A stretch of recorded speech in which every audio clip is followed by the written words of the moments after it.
మాన్యశ్రీ గౌరవనీయులు మన జాతీయ అధ్యక్షులు ముఖ్యమంత్రి వర్యులు శ్రీ నారా చంద్రబాబు నాయుడు గారికి చీరాల నియోజకవర్గం తరపున మీ అందరి తరపున స్వాగతం సుస్వాగతం. అలాగే గౌరవ మంత్రి వర్యులు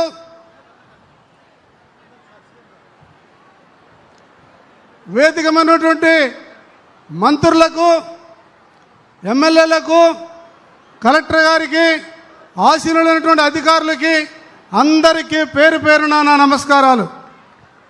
ఈరోజు చీరాల అదృష్టం చేసుకున్నదని నేను మీకు మనవి చేస్తున్నా. చీరాలకి గౌరవ ముఖ్యమంత్రి వర్యులు ఇక్కడే ఇదే స్థలములో మన నేతన్నలకి వరం ఆనాడే మీకు ఇవ్వడం జరిగింది ఎలక్షన్ రోజున. అలాగే ఈ నియోజకవర్గంలో పెద్దలు ప్రగడ కోటయ్య గారు దాదాపు 3 సార్లు ఎమ్మెల్యే, ఒకసారి ఎమ్మెల్సీ, ఒకసారి రాజ్యసభ సభ్యుడు. వారి ప్రోగ్రాంను కూడా ఈ నియోజకవర్గంలోనే గౌరవ ముఖ్యమంత్రి వర్యులు ఆ ప్రోగ్రాం ఇక్కడ చేయాలని చెప్పేసి వారు చెప్పడం, ఆ రోజు ఆ ప్రోగ్రాంకి మంత్రి గారు అందరు రావటం, ఆ ప్రోగ్రాం కూడా ఇక్కడ చేశాము. అది కూడా ఇక్కడున్న మన నేతన్నలు గమనించారు, నేతన్నలే సహకారం చేశారు. మీ అందరికీ తెలుసు గౌరవ ముఖ్యమంత్రి వర్యులు దాదాపుగా ఇది మొట్టమొదటిసారి మనం గెలిచిన తర్వాత మన నియోజకవర్గానికి వచ్చారు. వారి ఆశీస్సులతో 25 సంవత్సరాలు పైచిలుకు ఈ ఊళ్ళో ఉన్న 2 పెండింగ్ ప్రాజెక్టులని వారి ఆశీస్సులతో కంప్లీట్ చేయగలిగాం. ఒకటి హ్యాండ్లూమ్ పార్క్, రెండోది ఆటో నగర్. ఈ నియోజకవర్గం దాదాపుగా 10 సార్లు ఎలక్షన్లో 6 సార్లు టీడీపీయే గెలిచింది. ఇక్కడ సాంప్రదాయ ఓటర్లు, తెలుగుదేశం పార్టీకి సంబంధించినటువంటి ఓటర్సు చాలా ఎక్కువ మంది ఉన్నటువంటి నియోజకవర్గం. బడుగు బలహీన వర్గాలు నివసిస్తున్నటువంటి నియోజకవర్గంలో ప్రధానంగా బీసీలే ప్రథమ పాత్ర పోషిస్తున్నారు. అందులో చేనేతలు ముందు వరుసలో ఉన్నారని చెప్పేసి మీ అందరికీ తెలియజేస్తున్నాను.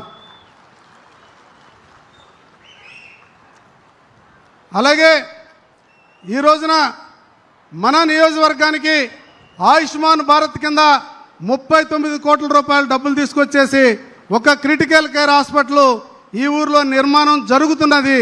అలాగే 30 హెల్త్ సెంటర్లు కూడా వచ్చినాయి. అలాగే జలజీవన మిషన్ దాదాపు 40 కోట్ల రూపాయలతో ఇక్కడ అభివృద్ధి జరుగుతుంది. ఇదే కాదు, చీరాల ప్రజలుగా మీరు చిరకాలంగా అడుగుతున్నటువంటి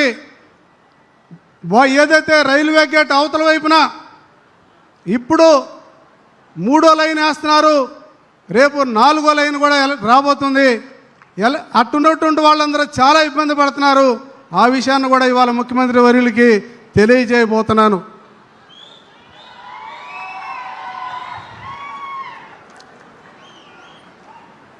నాకు ఈ నియోజకవర్గానికి నన్ను ఇన్ఛార్జిగా పంపించి ఇక్కడున్నటువంటి తెలుగుదేశం పార్టీ వాళ్ళు ఆ రోజు ఏ కమిట్మెంట్తో నాకు పనిచేశారో అది తెలుగుదేశం పార్టీ పట్ల ఉన్నటువంటి క్రమశిక్షణ, ఆ పార్టీకి ఉన్నటువంటి గొప్పతనం నా అడుగులో నాకు అడిగేసి నన్ను హక్కున చేర్చుకొని ఈ ప్రాంతంలో నన్ను గెలిపించారని చెప్పేసి సవినయంగా మీ అందరికీ నమస్కారాలు.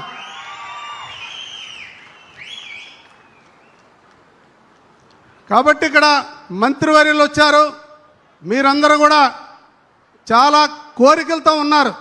కానీ వారు ఈరోజు ఆనాడు మనకిచ్చిన మాటని ఈరోజు ఈ చీరాల్లో ఆ రోజున చెప్పిన మాట దాదాపు 71,000 మందికి పైగా ఇవాళ ప్రయోజనం పొందుతున్నారు నేతన్నలు అనే సంగతిని మీ అందరూ కూడా తెలియజేస్తున్నా. అయితే అలాగే ఉపవృత్తులు వాళ్ళు కొంతమంది ఉన్నారు, దాన్ని కూడా మంత్రివర్యులకి మేము చెబుతాం విషయాన్ని. అది పరిగణలోకి తీసుకుంటారా లేదనేది పరిస్థితిని బట్టి ఉంటుంది. మీరు అనేక సార్లు నన్ను అడుగుతున్నారు, ఇదైతే నేను వారిని అడుగుతా. కాబట్టి గౌరవ ముఖ్యమంత్రి వర్యులు మేము మాట్లాడేది కాదు, వారే మీకు చాలా విషయాలు మాట్లాడాల్సినటువంటి అవసరం ఉంది. కాబట్టి ఈ సందర్భంగా నా జీవితాశయం నెరవేరింది. నా జీవితాశయం నెరవేరింది. 96లోనే సర్పంచ్ అయ్యాను.